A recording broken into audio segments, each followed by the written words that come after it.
এক গ্রামে থাকত বাটপার বুলু। সে সবার দোকান থেকে বাকিতে কেনা কাটা করে একদিন তার বউ ৫০০ টাকা দিয়ে চাল আর ডাল আনতে বলেছিলেন। এরপর কি হল চলো দেখে আসি বন্ধুরা। জলদি আমাকে ১ কেজি চিনি আর একটা লাইফবয় সাবান দাও তো, জরুরি কাজ আছে। এই নেন বুলু ভাই, মোট ১২০ টাকা। আরে খোদা, মানিব্যাগটা তো ঘরেই ফেলে এসেছি। মন্টু, জিনিসগুলো রাখো, আমি দৌড়ে গিয়ে টাকা নিয়ে আসছি। আহা বুলু ভাই, এত রোদের মধ্যে দৌড়াদৌড়ি করবেন কেন? আপনার ওপর কি আমার বিশ্বাস নেই? জিনিস নিয়ে যান, টাকা পুড়ে দিয়েন। তোর বাবাকে সেই কখন চাল আর ডাল আনতে পাঠিয়েছি, এখনো এলো না। কই আছে, চল তো দেখে আসি। আমার স্বামী একটু আগে এখান থেকে চিনি আর সাবান নিয়ে গেছে। হ্যাঁ ভাবি, এই তো মাত্রই নিলেন।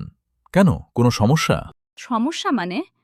উনি তো বাজারে যাচ্ছিলেন চাল আর ডাল কিনতে, আর আমি ওনাকে বাড়ি থেকে বের হওয়ার সময় হাতে ৫০০ টাকার একটা নোট দিয়েছিলাম। উনি দোকানে এসে বললেন মানিব্যাগ আনেননি। আসলে ভাবি, আপনার স্বামী কোনো ভুল করেননি। উনি টাকা এনেছিলেন। এনেছিলেন? তাহলে বাকিতে নিলেন কেন?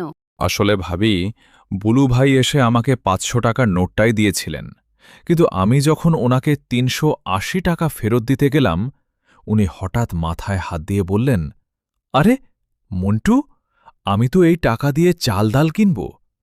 তুই বরং আমাকে চিনি আর সাবানটা বাকিতে দাও। এই ৫০০ টাকা ভাঙালে আমার বাজারের হিসাব মিলবে না।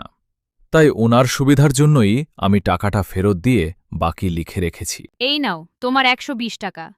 ওনার বাজারের হিসাব ওনার কাছেই থাকো। আর শোনো, আজ থেকে উনি দোকানে এলে ওনার পকেট আগে চেক করবে, তারপর জিনিস দেবে।